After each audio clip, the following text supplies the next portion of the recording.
Shalom keluarga damai, kembali kita berjumpa dalam Renungan Samas pada bulan yang baru ini, Selasa 1 Februari tahun 2022. Sebelum bersama-sama merenungkan firman Tuhan, mari kita berdoa. Syukur kepadamu ya Tuhan atas kasih dan rahmat yang Tuhan berikan dan yang kami bisa rasakan. Hari ini kami hendak merenungkan firman Tuhan. Kiranya Tuhan menuntun supaya kami mengerti dan memampukan untuk kami bisa melakukan. Terima kasih ya Tuhan, di dalam nama Tuhan Yesus kami berdoa. Amin. Keluarga damai, renungan kita kali ini terambil dari 1 Korintus pasal yang ke-14, ayatnya yang ke-13 sampai dengan yang ke-25, dengan tema, sekali lagi tentang karunia roh. Saya akan membacakan ayat yang ke-15 sampai dengan yang ke-20, demikian. Jadi, apakah yang harus kubuat? Aku akan berdoa dengan rohku, tetapi aku akan berdoa juga dengan akal budiku. Aku akan menyanyi dan memuji dengan rohku, tetapi aku akan menyanyi dan memuji juga dengan akal budiku. Sebab, jika engkau mengucap syukur dengan rohmu saja, bagaimanakah orang biasa yang hadir sebagai pendengar dapat mengatakan amin atas pengucapan syukurmu? Bukankah ia tidak tahu apa yang engkau katakan? Sebab sekalipun pengucapan syukurmu itu sangat baik, tetapi orang lain tidak dibangun olehnya.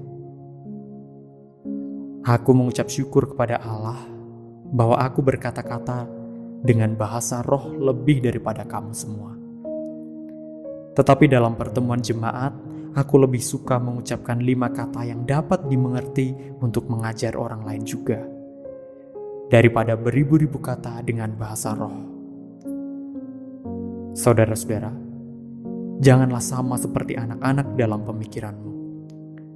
Jadilah anak-anak dalam kejahatan, tetapi orang dewasa dalam pemikiranmu. Keluarga damai, membahas tentang jemaat Korintus memang menarik. Dari bacaan kita, ayat yang ke-20 merupakan salah satu ayat yang unik menurut saya. Paulus mengatakan demikian, saudara-saudara, janganlah sama seperti anak-anak dalam pemikiranmu. Jadilah anak-anak dalam kejahatan, tetapi orang dewasa dalam pemikiranmu.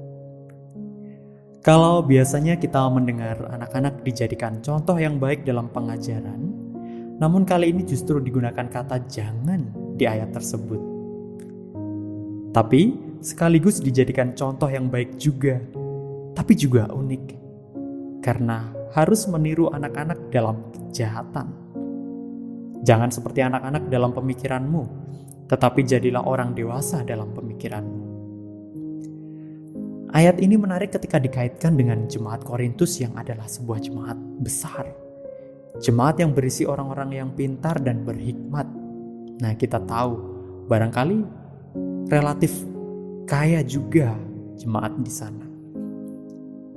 Nah, keluarga damai, pernahkah keluarga damai mendengar anak-anak kecil yang saling menceritakan tentang mainan barunya?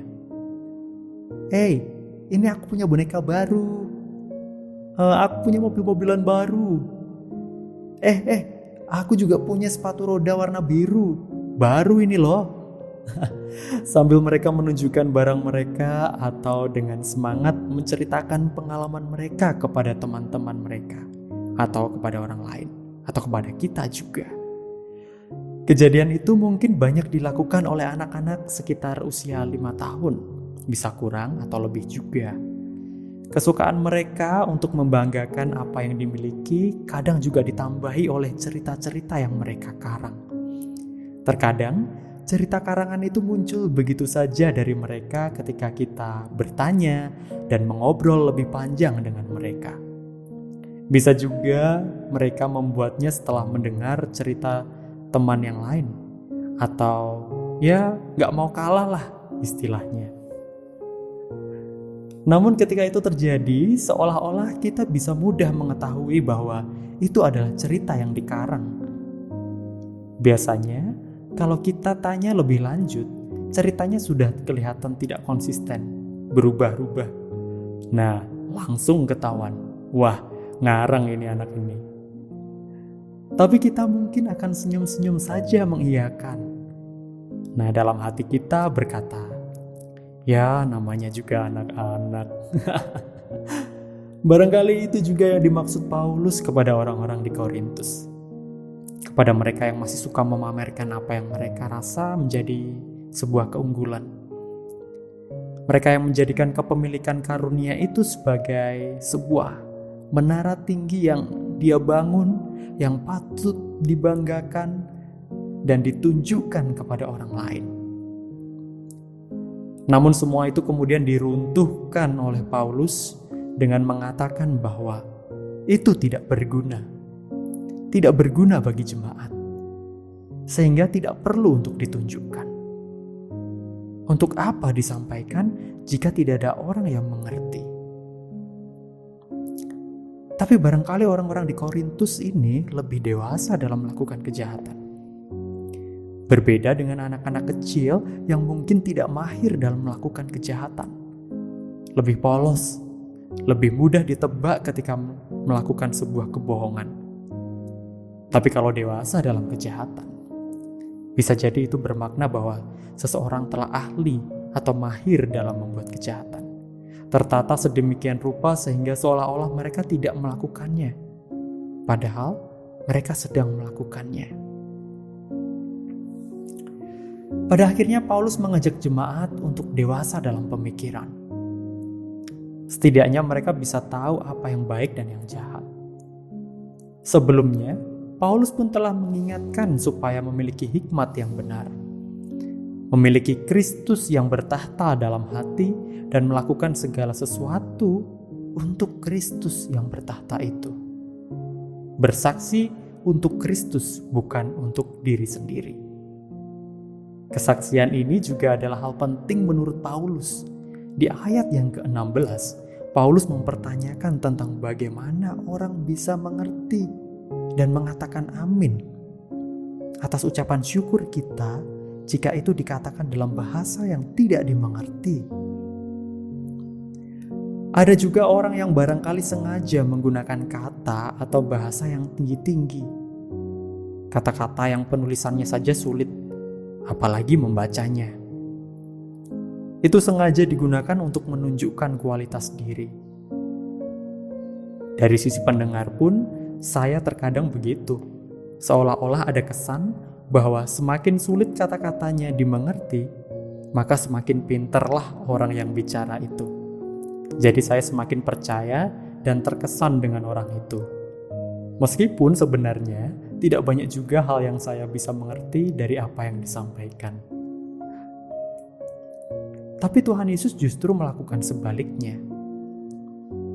Tuhan Yesus pun menggunakan contoh-contoh sederhana untuk menggambarkan kerajaan Allah, agar pengetahuan dan pengenalan Allah itu tersingkap bagi semuanya, bukan justru malah tersembunyi dan membingungkan. Nah, keluarga damai, mari kita juga memohon kepada Roh Kudus supaya Ia senantiasa menuntun kita untuk dapat menjadi saksi dalam setiap kata maupun perbuatan, bahkan dengan kata dan perbuatan yang sederhana. Sehingga kita bisa menjadi saksi bagi Tuhan, bukan untuk membesarkan diri sendiri. Mari kita berdoa. Ya Tuhan, kami berterima kasih untuk berbagai perbedaan yang kami miliki. Tiap kami memiliki kemampuan tersendiri. Itu adalah karunia yang Tuhan berikan.